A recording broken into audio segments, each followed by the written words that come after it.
we'll get rolling here. It's October 12th, 2021. This is the ACT Committee meeting. With me is Councilwoman Dorsey. Department heads are Mike Brown and Bill Mann.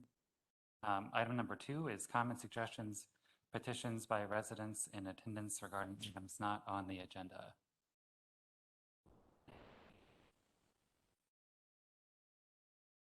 We can move on to number 3, which is the annual State of the Library report.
Great, thank you so much. I really appreciate it.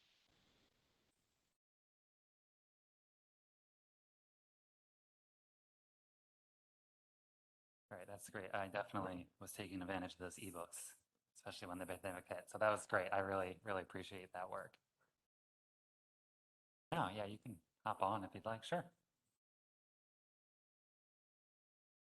Any other comments about the State of the Library report today? Awesome, thanks again. So we are all set to move on to item number 4. For the record, we have Councilperson Braceland joining us today. Thank you, Don. Number 4 is discuss policy to mandate COVID-19 vaccination for borough employees. I'm personally in favor of this. I would support here representing the borough to speak on it today.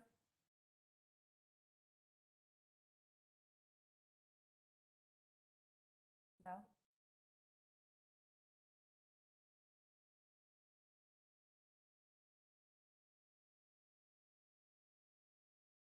Okay.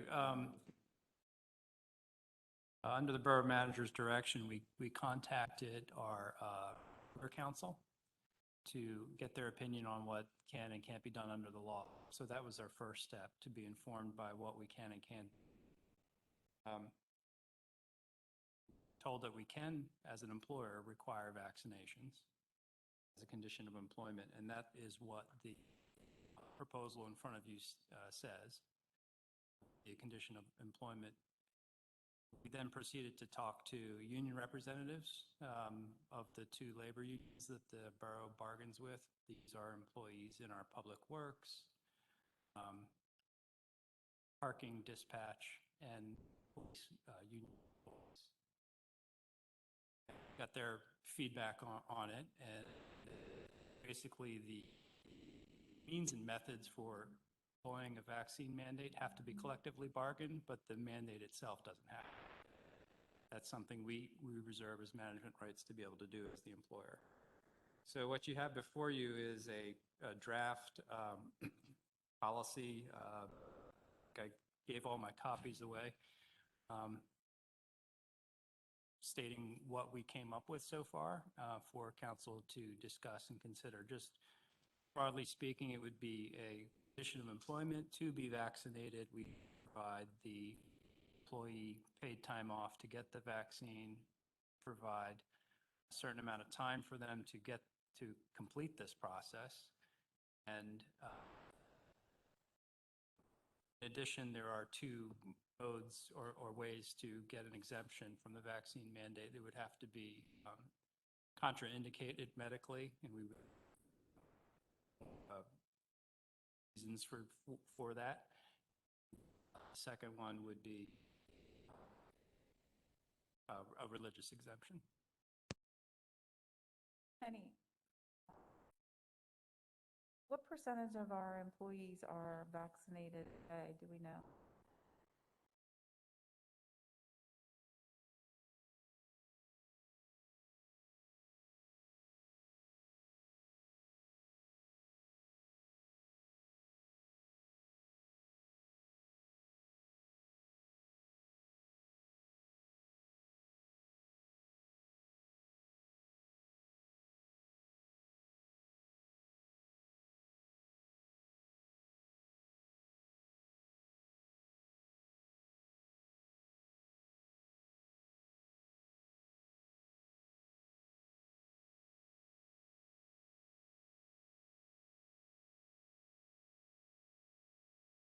A minority have been or a minority have not been?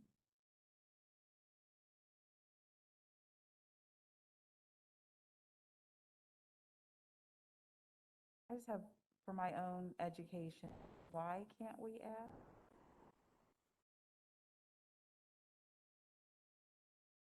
Don't know the legal reason behind it, but we did ask Jen.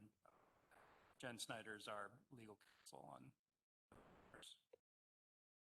I, just from my personal experience, my employer last week rolled out, they're asking if you're vaccinated and to upload your vaccination card.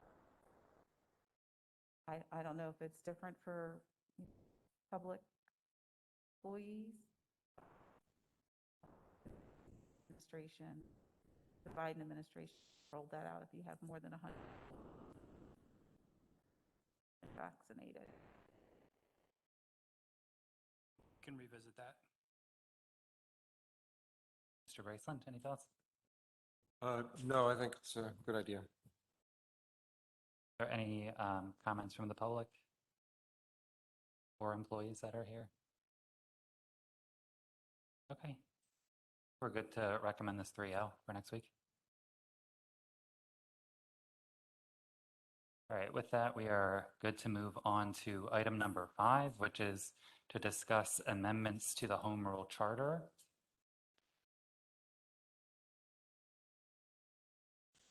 Mr. Metrick, that one off for us? Sure, yeah. And I apologize. When this came up last month and talking about what's the procedure process for doing this, it had escaped my brain that we had a memo on this, an existing memo that lays out pretty much in good detail the process for amending the Home Rule Charter. There are some date deadlines to keep in mind, and the mechanism for doing so is to have a ballot question. We can,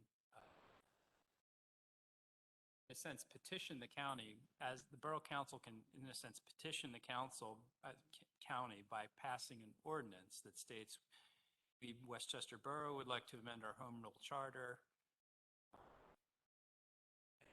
Council would have to vote on that, and in order to make the, it's too late, obviously, for the general election. That deadline passed August 3rd of this year, but to meet the deadline to get it on the ballot, we'd have to deliver the ordinance to the county on February 15th. So that's probably first of the year latest action by council. And being that we're gonna have a new council. I understand Westchester Borough doesn't do a lot of business the first month. It's reorganized council. It might be something you do either in November or December to make sure. So if we were to vote on the ordinance, you were saying in December, and then is the action of council giving that to the county something that the next council would have input on? Like, could they say no and kind of usurp that by the time, does that make sense? Could they intercept this ball if they really wanted to? That's a very good question. Any ordinance can pass that revokes or disenacts any prior ordinance. So I guess high-level answer is yeah. There won't be. I'd like to get legal advice on that first. Yeah, my only thinking is if we're gonna vote on this thing, in December, I guess my real question is the next council gonna vote in February, yes or no to sending it, or will it automatically happen? Yeah, I would recommend sending it in December. Yeah, that circumvents the issue. I think in that case, I think that makes a lot of sense that we can try to forge ahead with this and see if we can get it done at a December meeting. Fingers crossed. So in my mind, I think this may or may not happen. It's local government, but we discuss this month and make sure we're all on the same page with what we want this ordinance to do. And then we can get language back from solicitors next month for this committee. And then if we like it, we can say yes. And if we don't, we can take another month. That makes some sense. Or thoughts about that? So we don't have the language, correct? Or I hadn't missed something. And then I'd like to make an additional suggestion to that change while we're looking at, I guess, not necessarily term limits, but the ability to hold more than one elected office at one time. I would suggest that maybe we want to include the exclusion or the ability to run for office run for an office for which you have a legal open case against, which we currently have right now. We have a mayoral candidate running for a borough mayor with an open legal case. That just seems to be a conflict of interest for me. I think it's something that we should review. Not sure how the rest of council feels about that, but I think it makes sense. Okay, Mr. Braceland, were there any specific concerns you wanted to think about between now and next month concerning this issue? With what Lisa just said? I was speaking more generally because in my mind, like what we're doing right now is we're just making a list of questions we have for the solicitors and maybe Oh, yeah, yeah, like, that's fine. and we can find out like what can and what cannot be done as opposed to going too far into the debate about what we do want and don't want. Finding out what's possible first, I think makes sense.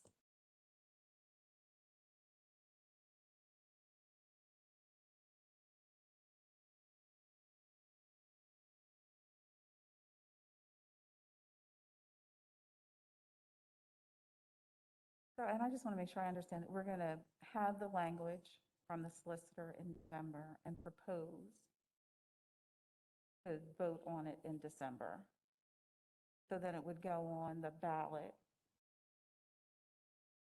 well, by February for the May primary, is that correct? 2022 primary? Yeah. Is that right? Yeah, that's right. And I think what we're suggesting is maybe if the language we get back from the solicitor is appropriate and touches all the bases in November, it can go straight up to council and be voted on in November. But it's good to start now in case we don't get it right. December. It's a fair point. And I guess in my mind, what I think makes sense if from our solicitors, we get almost like Legos back, where we can say like this section, do we like it? Do we want to keep it? Yes or no?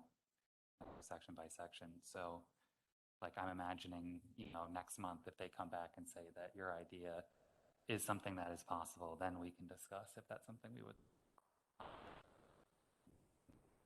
relatively short amount of time, something that works and could be voted on by full council in November if we're lucky. Just to add a little bit of clarity, I think my biggest issue with the way things are now is the fact that, should an elected official get elected to a new office, they have a choice to make, where I know this goes for any elected office, but we seem to have a pattern going here with mayors becoming state representatives. So I'm just going to stick with that example because we're familiar with it, where, should that person get elected somewhere else and they decide to resign effective, in my mind, like before February, or let's say when they get sworn in, the election process for that calendar year becomes a mess, where you have council appointing someone, and then you have the political parties selecting nominees to run in a special election, be mayor for potentially half a year, be having an appointment. But while the general public in the primary is voting on a special election for an interim mayor, they're also voting in the primary for the candidate they want to see run for the full term of mayor in general the following November. And it's a real mess.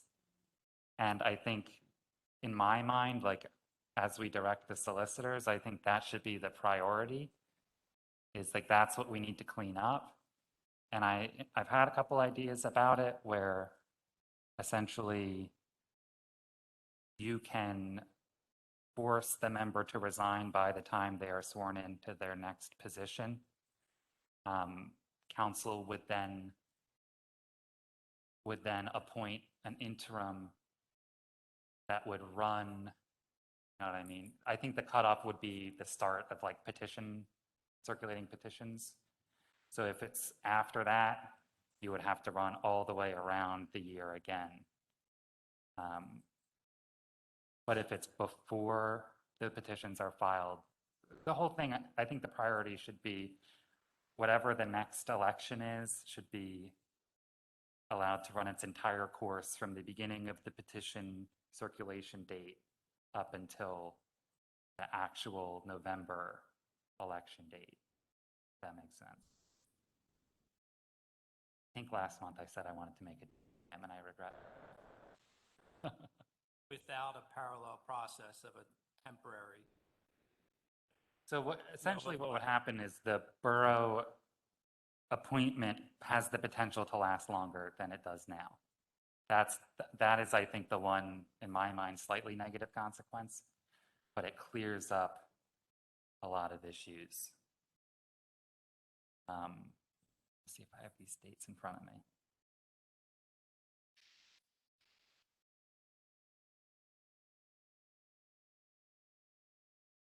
So I was saying council would appoint a replacement that serves until January of the following year, which would allow the parties to go through the regular primary process that they're used to.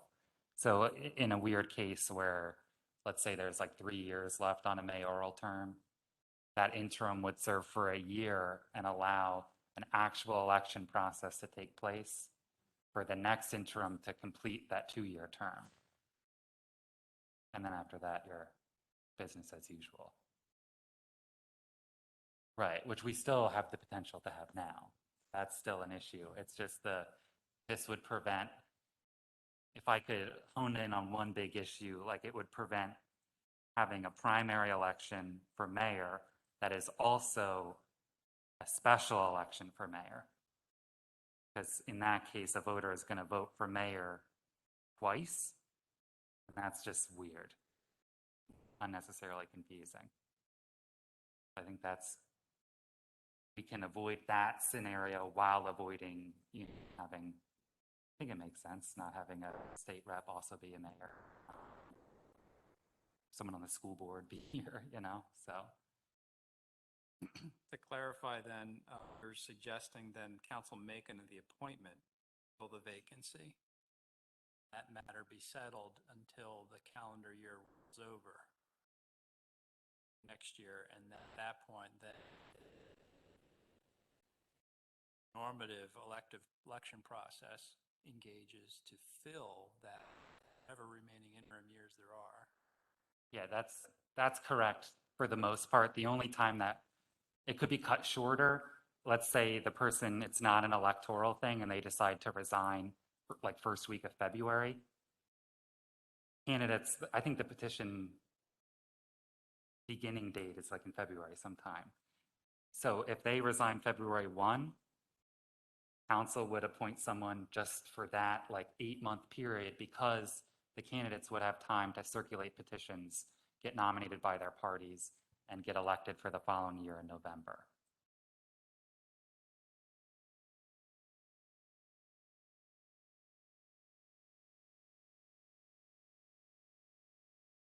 And in the case where the normal term is ending, like we had this year with the mayor, in this new scenario, council would simply appoint someone to fill that remainder till 12/31. There's an election process going on anyway. That's correct, yeah. Because it's already scheduled. That way what really sounds like the problem is having a special election to vacancy, because that could overlap normal election. Yes, I think you're right. I see what you're saying, that how in that case, if there's less than a year left, or let's say there's exactly 1 year in that term remaining when they resign, the person that we appoint would end up finishing that term. I think I understand what you're saying, and I think I can communicate that to the solicitor, and just want to make sure it's okay. So are you used to that? See if I'm asking this question correctly. So would you be avoiding a special election or having one? I know that's a little simplistic, but The answer is, I think it depends. If there is only a year left in the term, you wouldn't have a special election. We would just appoint someone, they'd finish the term, and we would have a regular election for the next term. But if there's like 3 years left in the term, then you would have a special election. So we would appoint someone until that special election can go through a regular petition, primary, general election process. So like the full process actually happens. Then there is a democratically elected interim. so because I know the last time this came up, there were a lot of people that thought we should have a special election, but they don't have the slightest clue as to what's involved in having an election, how many people are involved. So I would think that using your scenario, which I like the next primary would be the special election. If the person serves out the year, they would have the opportunity to, as you said, to get their petitions and all that. So by May or late April, they'd be in a position to be on the ballot, I would think. And you could just, wink, wink, nudge, nudge, call it it's just an election, but, we'd really know it's really a special election. I don't know if that makes any sense, but. Yeah, it does. And I think the one thing I want to make sure that we're on the same page about is that May election would be a special primary election. And they, In conjunction with the regular primary, for all the other candidates? for other offices, yes. Okay. So a primary is a primary, basically. So the primary is the primary, but for our purposes and mayoral purposes, mayoral candidates would show up on the ballot as well, correct?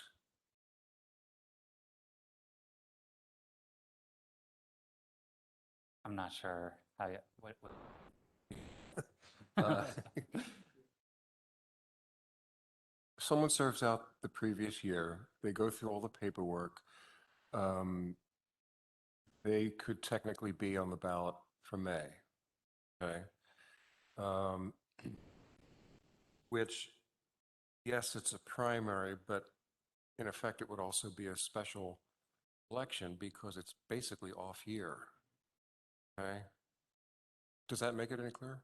It does, yeah. Okay. So, yeah, in the same way that it's weird, we might have a weird special election off year currently, it would be the same exact thing, except instead of it being like the final result for mayor, it would just be a primary. And you would have another like special election that is on the same ballot as it could be with the governor or whoever. you Yeah, know that's what I mean? meant, okay. Yeah, Okay, yeah, that Yeah. sounds good. there. The diagram. Maybe I still should make one for next month. Missy Baptiste, did you want to come on up?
So the way that there was an election for, yeah, yes, yes.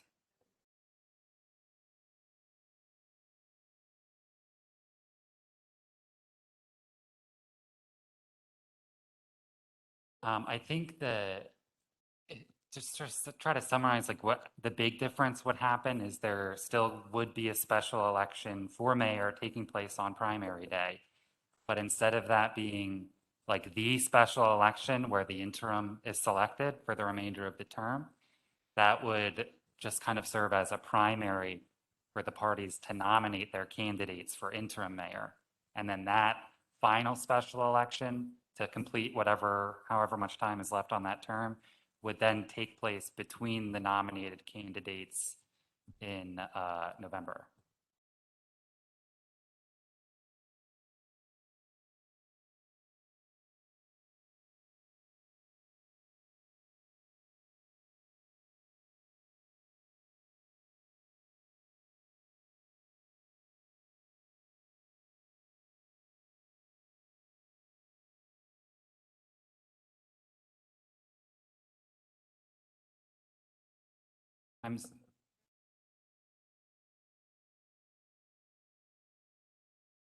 I see what you mean. So in this case, let's say the prior mayor will have already been made to resign according to the language and whatever we're going to come up with. So at that point, council will have done the appointment of an interim mayor. So let's use the last election as an example. Right. Because that's how things fell. Mhm, And yeah. that's how things fell both times. Right. So Diane won in November, the Yes. November election.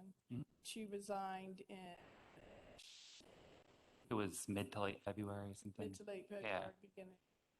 So how are you suggesting, because I don't see the difference, or maybe I'm missing the nuance between how things happened this particular election you're suggesting. I So think can I, you use that as a scenario? absolutely, and I understand what you're saying now. The answer is nothing would change. Okay. Because the only thing that would change is if Diane had stepped down when she took office. If she had done that, then there would have been a special election for interim mayor on the same day as the primary for the next term's mayor. And that would have been really confusing.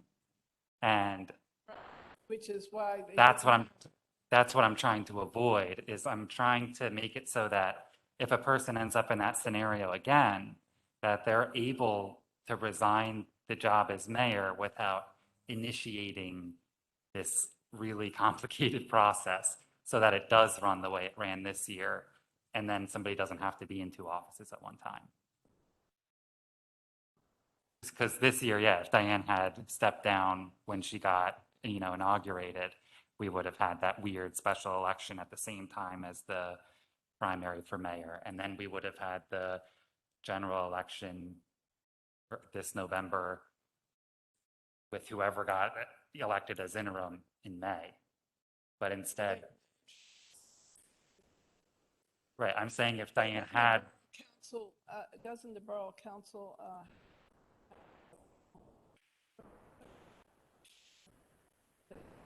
would have had, don't you? Tell me, do you have the control of calling a special election? The Borough Council make a decision? so we're required to make that decision Right. if, whenever there's a vacancy. That's it's our job to do that.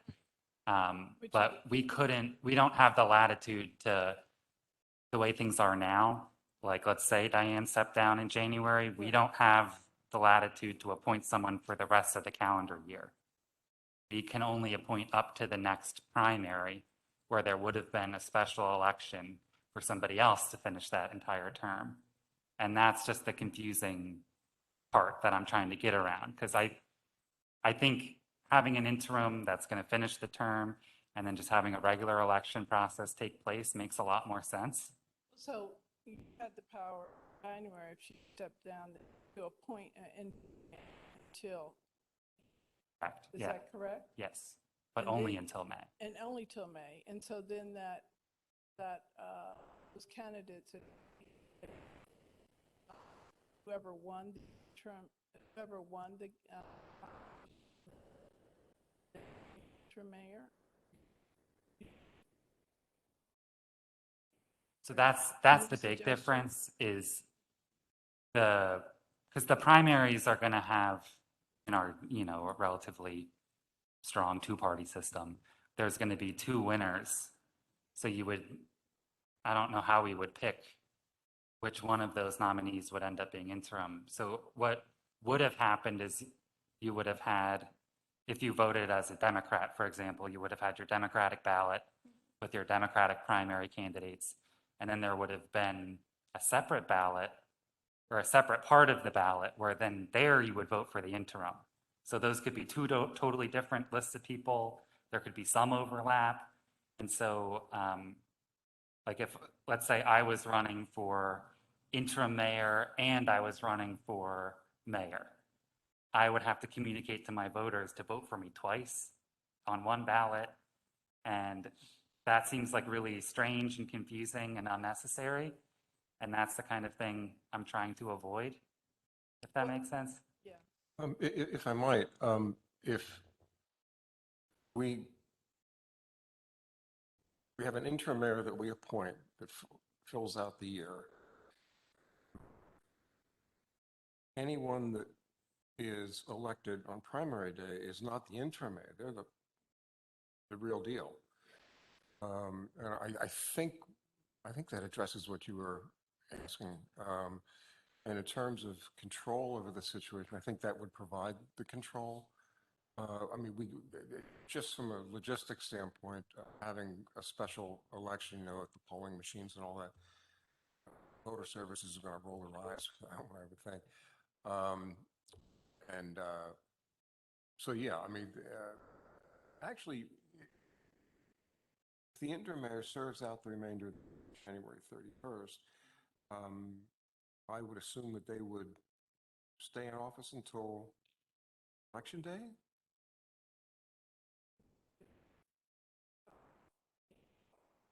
Elected officials. Yeah, who's going to be, So that would be an interim mayor from January. Oh, wait a minute. that would be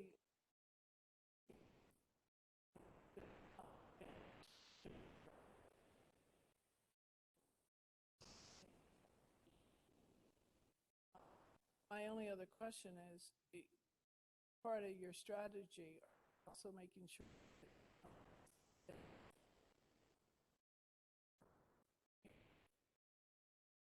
Not in this case, no, well, because, that's something you should consider. okay, that's something we can definitely I mean, run I'm by the just- solicitors and see if that's, Because this past year didn't exactly happen, even though I thought at some point that was wish of the. It's been council's usual, it's a policy or a trend. It's not a thing, but council tends to not want to choose an interim candidate that has plans on running full year term. Again, that's not written anywhere. That's the way we've handled it That's in the policy, past, just and it like- works. Like it has been status quo that all presidents showed taxes. And so I think that sometimes find out that policy, what is tradition, needs to become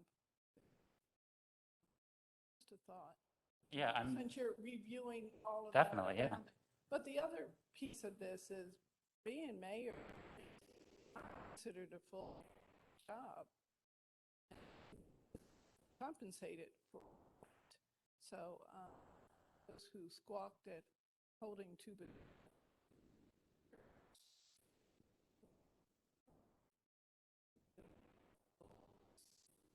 all got paid time and effort.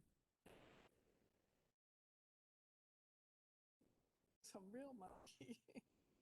yeah, no Maybe kidding. stress. Yeah.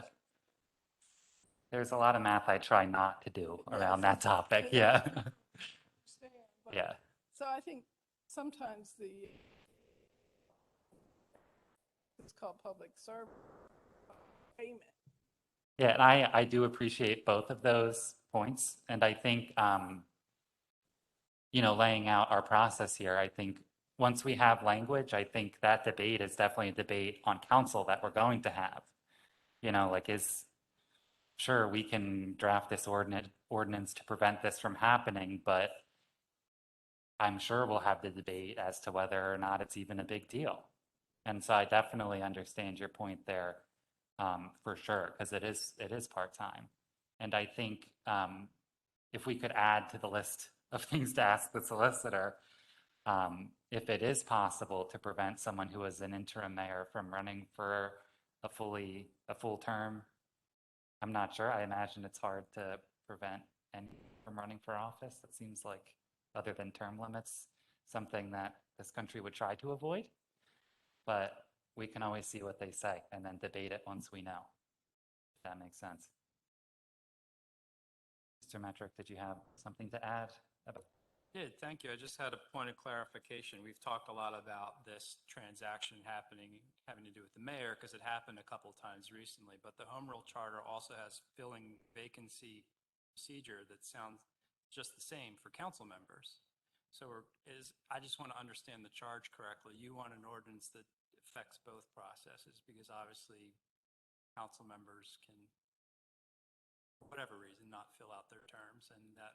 Actually, replacing council members really hasn't a problem. Somebody resigns, we someone to term story. Actually, in the past, because it's happened 4 or 5 times since I've been on council. Yeah, I mean, and the rules are verbatim the same, correct? When I've been looking at this, so I do think it makes sense if we update one, we should just keep them in tandem with each other. And so, yeah, I think that makes sense. Yeah, You I agree? would agree. Cool. Because it isn't a problem. Doesn't Yeah. mean it can't be a problem. Yeah, in like the I future. keep trying to, it's funny, as I try to avoid the specifics of what's happened in the past, and I definitely understand the point that it has only happened twice. And as a relatively, especially in this room, newer resident of the borough, that's something I need to keep in mind. Other questions, concerns? Forward here, sure.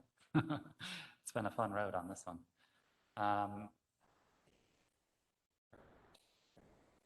Hey, number 6, approve September 2021 minutes. Any issues? Approved. Cool, we're good on that. Any other business? Awesome, that was fun. All right, it is 6:13 and we are adjourned.